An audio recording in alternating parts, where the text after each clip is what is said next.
Nanga twatangiriye pati yacu ya gatatu aho Simon yaje yirukanka nta kindi yakorewe no muhungu abonye ari kumwe n'umukobwa ndetse bari no gusomana yamukubise ingumi umuhungu arangije abaguye hasi. Kurikira filime urebe no filime iraryoshye byatari. Urabona umuhungu yamanutse hasi agwa hasi ndetse yuzuye n'amaraso. Umuhungu arumirwa avuga ati mana we atuyu ninde unkubise. Umukobwa muri ako kanya arangije ambwira ati wowe yarekera aho ngaho ibyo birahagije ibyo ni ibiki urimo gukora. Umuhungu nawe aramubwira ati ibyo ni ibiki urimo gukora, urimo gukora ibiki usomana n'iki gihungu. Ati igihe cyose wambeshye ngo urankunda, kumbe uyu muhungu niwe mwari muri kumwe musomana, nsanze musomana nta n'isoni warangiza ukamamagara.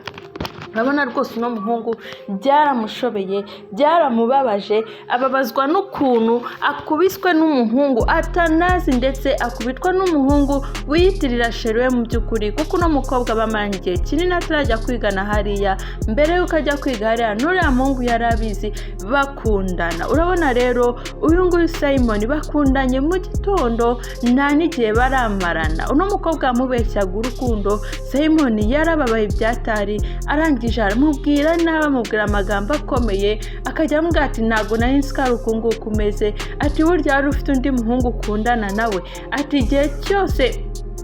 igihe cyose riri yambwiriye sinigeze mwumvira. Yibuka amagambo yose riramubwira ambwira ati uriya mukobwa arakubeshya, uriya mukobwa ntabwo yigeze agukunda ahubwo uriya mukobwa arashaka kukurira amafaranga. Ati njye narabiboneye ari gusomana n'undi muhungu. Urabona rwose riri hari ibyo yamubwiye uno mukobwa nawe yikangamo aravuga ati nibyo koko yarambonye. Ati kandi nanjye naramubonye usibye ko nyine yanyishe sinamureba neza.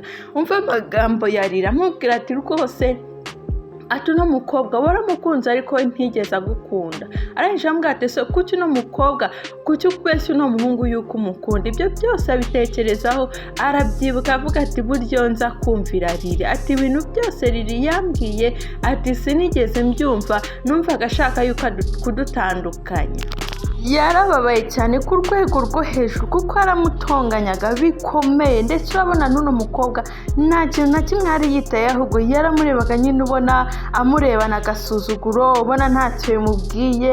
uyu nguyu akomeza amubwira ati kuki wambeshye. Ati nifata umuntu nk'ukundi inshuro ya mbere nurangiza umpemukiye ati ubu nanjye nagukubita hejuru y'umujinya mfite. Ati nanjye nagukubita. Urabona imyiryo uno mukobwa yari afite. Arangije aramubwira ati reka mubwire rero Simon ati ubu ngubu ngereka nkubwire sinigeze nkundana nawe, sinigeze nkukunda habe na gatoya. Iryo jambo ryari Simon rero ukuntu yahise areba aribwira ati ntiwigeze unkunda. Ati sinigeze nkukunda habe na gatoya. Ati igihe naguhaye rero cyararangiye. Ati rero mvira mu buzima. Ati sinigeze nkukunda. Ati nakundaga uriya musore. Uti wowe undi umuntu mwahura inshuro imwe ukibwira ngo umuntu yahita agukunda.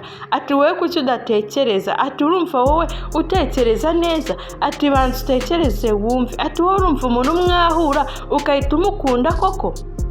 Simon direkera gabanya. Uyu nguyu rero urumva yarishimye ashimishwa n'amagambo uriya mukobwa abwira muhungu, ashimishwa n'uko amukatiye. Rosa mu by'ukuri nta muho yarafite Simon. Arabona ukuntu yatangiye amwikoreshwaho gahoro gahoro aramubwira ati n'undi munsi ntukajye umenyera. Urabona umujinya rwose Simon yari afite ntusanzwe, bari bamukatiye agize umujinya ukomeye udasanzwe. Urabona rwose yamubwiye amagambo menshi amubwira ati wa mukobwa ndanagukubita. Ati ubu ndeba ndumva nta n'impuhwe nyigufitiye. Ati igihe cyose wanakarije wowe urumva nta n'isoni. Umukobwa atakavuga ati ndi kubabara. No muhungu ati ati nta soni. Ati wowe uratinyuka ugafata uno mukobwa. Ati ngewe wamfashe ndakureka. Ati rekura se girava. Nawe yahise amukubita ingumi. Urabona Simon yahise agwa hasi. Mu by'ukuri Simon ni ubumwe ntabwo yashobora kubikura mu ntoki. Urabona ni umuntu umwe kandi bari bamufatikanyije rwose nta kintu yababwira. Simon yatangiye gukubitwa arakubitwa mu buryo bukomeye. Urabona mugambwe ati fira ku mukobwa ntuzongere n'undi munsi kubona umuvugisha ndetse usiye no kumuvugisha no kumwandikira. Ati ati ntubyemerewe. Simoni yararize hano ngaha rwose avuga ati wambabariye uno mukobwa ati mwongeze sheri mwongeze yumve utundi ubuhungu nk'ubwo ngubwo bw'ubukene bwumva ko nyine nakundana nabwo. Uno muhungu rwose aramukubise ntamuhwe aramukubita avuga ati ndetse nanjye ubwanjye ati ino ngumu nkubise ugomba kuyishyurira. Urabona rwose nta miyaga yigeze amushyiramo yaramukubise. Simoni yarononekaye ahangaha urabona rwose nta muhwe bamugiriye. Uno mukobwa arishima akajya amwenyura ati sheri we rwose kubita ntugire impuhwe ati urabizi ndakwizeye ati rwose umukubita umwumvishe ati ntago abahungu nk'aba ngaba bakwiye kutwigereranyaho, ntago bakwiye kuza rwose bisumbukuruza. Urabona Simoni hano ameze nabi rwose atabonye n'ubutabazi bw'ibanze ashobora no kuhapfira. Urabona uno muhungu yahise amubwira ati reka nkurekere wa kigoryi ati ndumva neza wumvishe ati saha rero genda ati ariko nawe nagenda ntaguhaye umugeri wo kugusezera ati ntabwo nagenda ntakumvishije ngwe n'agasukari ngo wongeremo wumva ukuntu bimeze. Urabona rwose hano Simoni yarahakomerekeye cyane. Uno mungu akomeza amubwira ati n'undi munsi ngwaye gasopo ndebera ubugome yaramuciriye. Urabona ukuntu mana we reba ukuntu no mungu ntamuho yigeze amugira habe na gatoya. Urabona ubugome. Uno mukobwa nawe ari kwishima ahangaha avuga ati rwose uri umugabo aturamukubisa ati ndumva nishimye ati nishimiye ukuntu mwumvishije nishimiye ukuntu rwose atumukubise ati rero sheri twigendere tumurekere ahangaha birahagije. Urabona rwose yahise ambwira ati nta kibazo ati tugende pe ati ibingibi nibyo nashakaga ariko ntago nakora ati ndumva nakongera nkamukubita. Urabona yarongera amukubita umugeri. Hano Simoni yatatse no gutaka birarangira yabuze uwamutabara. Abangaba rero bamusize ahangaha nta nimwe bamugiye nibura ngo we bamugeza no kwa muganga ahubwo bamutanga. Uyu nguyu akomeza avuga ati mwangiriye impuhwe mukaba mwankura ahangaha nibura mukamubutabazi. Yabuze uwamutabara ndetse n'abari kumutabara nibo babikoze. Abangaba rero urabona bakije moto yabo nta kindi bakoze barayakije barigendera bamusiga ahangaha mbwa ati twigendere rwose ati mugore wanjye ati n'undi munsi ntazongere kukumenyera ati urabona ngarakumenyera ati riyanjije itagira isoni ati n'undi munsi we uzongera ubikore. Umukobwa nawe yamufashe rwose barigendera bagenda bishimye. Dore umutima mubi dore umutima utari wa kimuntu. Ahangaha rero urabona Lili yararimo kwigendera avuye ku ishuri ubona nta kibazo rwose ariko agenda atekereza ku muhungu wamwanze ku muhungu utarigeze nibura amugirira impuhwe ngo yibuke urukundo we yamukunze nawe ngo abe yarumutura ahubwo akamubwira amagambo yo kumukomeretsa amubwira ko atakimushaka ati ko ari kumwicira umubano. Bahuye nabo rero mu mwanya mutoya yahuye na Rose ndetse na sheri we aramubwira ati none ibintu tumukoreye ati Simon ati no munsi rwose ati tumuhaye breakfast ati genda rwose ubanze umurebe ati urebe ukuntu ameze ati ndabizi neza nawe uraza kubyishimira ati twe turishimye rwose ati rwose tumuhaye ka breakfast ati ngagenda rero ati genda umutabare niba umukunda da ati ngandebere ati ubundi yakundwa n'abantu bazima yakundwa n'abakene nkamwe. Urabona amubwira amagambo mabi amubwira amagambo akomeretsa. Uno mukobwa nawe byaruguye mu kantu arangije avuga ati yarebye aho baturutse arangije avuga ati uko biri kose Simon ari mu byago Simon ari mu bibazo reka ngende ngereyo ndebe yuko nabasha kumutabara. Mu by'ukuri urabona Simon ntabwo yigeze agirirwa impuhwe aho bamusize niho yagumye nyamara n'imbaraga zo kuba yabyuka no kuba yakwiyegura ari umusore byanze. Urabona rwose bamukomerekeje hano atabonye ubutabazi ashobora no kuhapfira. Lili yageze ahangaha abaramubonye abona Simon ari hasi nta kindi yakoze yarumiwe ubwoba buramwica arangije yaje ahangaha amwegera avuga ati Simoni, Simoni, ati Simoni wabaye iki gituma uri ahangaha? Urabona rwose Lili aracyafite wa mutima w'impuhwe, aracyafite wa mutima w'urukundo, ntago yigeze amureka, nta nubwo yigeze amusiga wenyine. Mu mutima we yari amufite, ndetse no kuba yamugirira impuhwe nabyo cyiyongereyeho. Yaje ahangaha rwose aramubona, amubona ababaye, amubona ari mu byago, kandi mu by'ukuri inshuti nziza igaragarira mu byago. Urabona Simoni yubuye amaso, nta wundi muntu yabanje kureba uretse Lili. Rirangije ambwira ati Simoni, Simoni, ndakwinginze windeka, winsiga, ati ahubwo ndakwinginze komeza ukanure, ati wisinzira.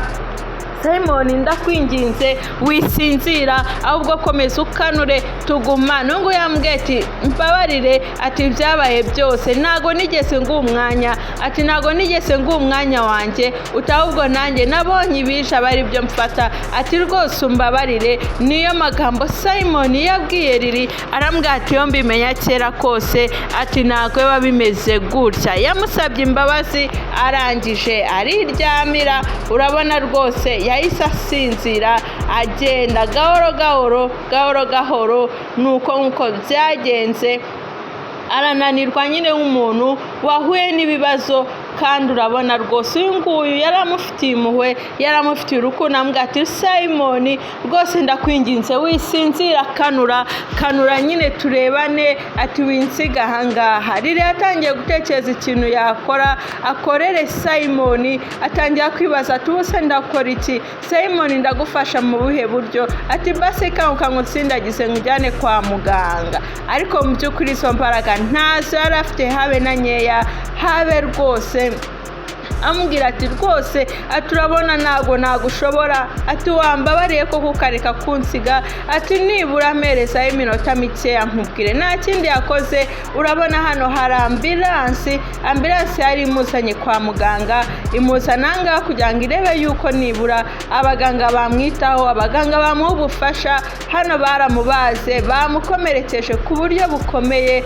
Lili rwose yamuzanye kwa muganga. Muganga amubwira ati mu kanya gato yaraba ameze neza cyane, ati urabona bamukomerekeje, uti ntago ameze neza, ariko tumaze kumuha imiti iri buze kumufasha, ati mu kanya gato rwose umurwayi wawe araba ameze neza. Yarangije avuga ati murakoze rwose, ati muri abaganga beza, ati mwita ku barwayi, ati nakunze serivisi yanyu. Ambwira ati ngasigana n'umurwayi wawe rero, ati hari abandi ngiye kwitaho. Urabona ahangaha yahise yigendera, rirasigarana na Simoni.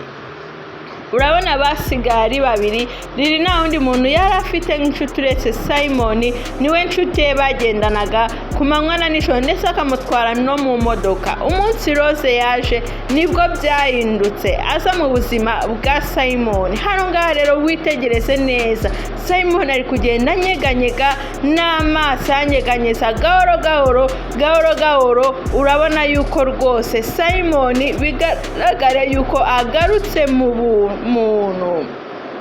Nta wundi yitegereje rero, yakangutse areba ibikezi, areba Lili niwe umuri hafi, nta wundi muntu yabonye uretse Lili. Arangije ambwira ati Lili urahangaha? Ati Yesu we, dusanga ndi he? Ati ndi mu bitaro. Ati mana we, dusubuna. Ati Irambwira ati Simoni, ati humura rwose uraza kumera neza, ntugire ikibazo. Urabona ukuntu yamurebaga n'amaso rwose yuzuye impuhwe, yuzuye urukundo. Ubyibuke yaramukundaga, nubwo ibi byose byabaye ariko yaramukundaga. Urabona rwose Simoni yaramubwiye ati Lili ndakwinginze ukomeze umbabarire, kandi umbabarire pe. Ati ntago ibi byose nabyifuje. Yashatse kubyuka, ariko kubera yuko baramukomerekeje cyane, ntago izo mbaraga yahita zibona zo kuba yabyuka. Urabona Lili yamubwiye ati oya rwose, ati hari akantu bagukuyemo nyine babaze, uti ntago wahita ubyuka ngo bikunde, uti ahubwo gira gahoro gahoro nyine wicare gahoro gahoro, ati nibwo byakunda.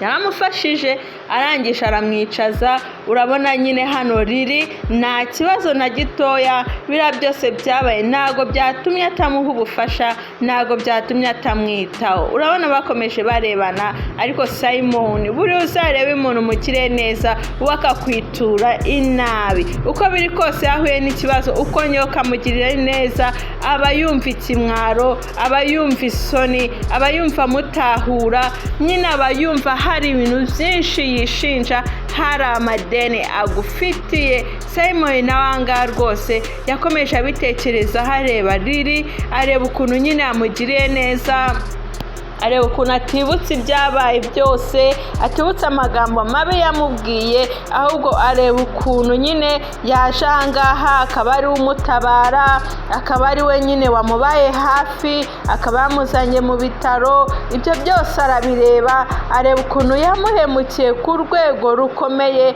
agira isoni zo kuba yamureba mu maso. Kandi mu by'ukuri Lily ntago yabikoze kugira ngo nyine amwiture cyangwa agire ute, ahubwo yabikoze nk'umuntu yikundira yabasha kuba yamuha ubufasha mu gihe bwose amukeneye.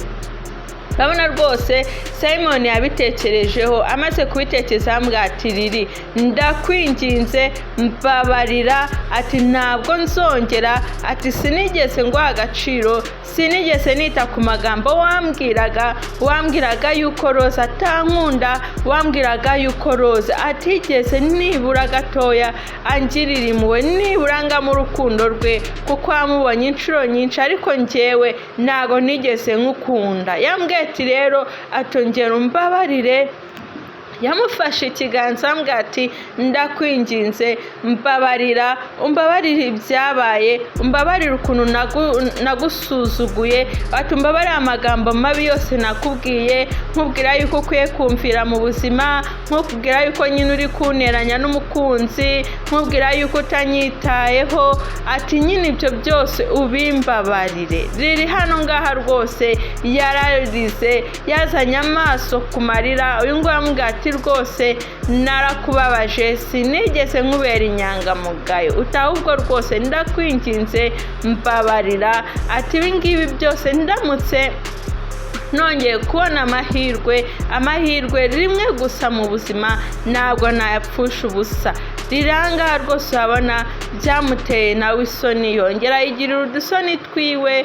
Ahangaha nyine akomeza amubwira ati urabona turiya mukobwa ntiyambereye umukobwa mwiza, yambereye umwana mubi, ntabwo nari nzi ko abakobwa nyine bakunda abasore babashaka amafaranga. Nyine amugenda amubwira, amusobanura ukuntu byagenze, aramubwira ati nyine bankubise, barankubita, nyine baramvuna, ati baranakuvuna. Urabona nyine ari kumubwira ati rwose, ati ntabwo nari nzi ko aribo babigukorera, ati nyine ihangane, ati ariko nta kibazo, uti uraza kumera neza. Urabona rwose uyu nguyu ibyo ntabwo yarabyitayeho byamusubiza, ahubwo yamubwiye ati basi nyongerera amahirwe, nibura umpa amahirwe, wongere umpa umwanya mu buzima bwawe, nongere nicare mu mutima wawe, umpe ibitekerezo byawe, ntabwo nzigera nguhemukira kandi uzishima, ntabwo nzakwanga ahubwo uzishima. Urabona Lily hano akomeje abitekerezaho, yibaza ati ese uyu muntu koko nakongera nkamugirira icyizere, ese yaba inyangamugayo? Urabona rwose hano ngaha yari afite ibintu byinshi arimo gutekereza. Aramubwira ati se wambabarira basi ukabyemera, ukampa umwanya mu buzima bwawe, ukongera ukampa umwanya wawe. Lily hano ngaha yabonye nta kindi afite cyo gukora, abona nta kindi, n'ubundi yaramukundaga, abona ni inshuti yiwe. Aramubwira ati ndabyemeye nta kibazo, twongere twibere inshuti, twongere tuba abavandimwe, nanjye nta kibazo, ntacyo bintwaye. Urabona rwose no muhungu hano ngaha yahise yishima, ambwira ati Lily urakoze cyane, ni wowe inshuti nari nkeneye, uretse ko nyine ibyo byose byagiye bizamo. Iyi ngiyi rero yari finali, yari igice cyayo cya gatatu. Please kora subscribe, then ukore na like na comment, kuko ibyo byose bidusubizamo imbaraga. Kandi rwose iyo ubikoze natwe tugira imbaraga zo kugushakira utundi twiza kandi tugezweho, kandi turimo inyigisho nziza zinakomeye. hano ngaha rero yakomeje ambwira ati ni ukuri urakoze, ntago nari nzi yuko wambabarira n'ibintu byose nagukoreye n'amafuti yose nagukoreye, none ukaba wongeye kunyinjiza mu buzima bwawe. Ambwira ati humura, nta wundi mukobwa uzongera guha amarangamutima yanjye, naho ni mukobwa uzongera kwinjira mu buzima bwanjye, utabwo rwose riri ati tunapange n'ibinaba ngombwa rwose njye nawe tuve hano kwa muganga tugende twibanire, dukore ubukwe tube twakwibanira. Urabona rwose riri nawe yarishimye na Simon arishima, nyamara wirukira ugusiga ugasiga ugusanga. Urabona rwose hano Simon yakuyemo isomo rikomeye, kandi mu by'ukuri nawe agize ubutwari bwo kuba yasaba imbabazi uwo yahemukiye. Urabona rwose barishimye, bari mu rukundo.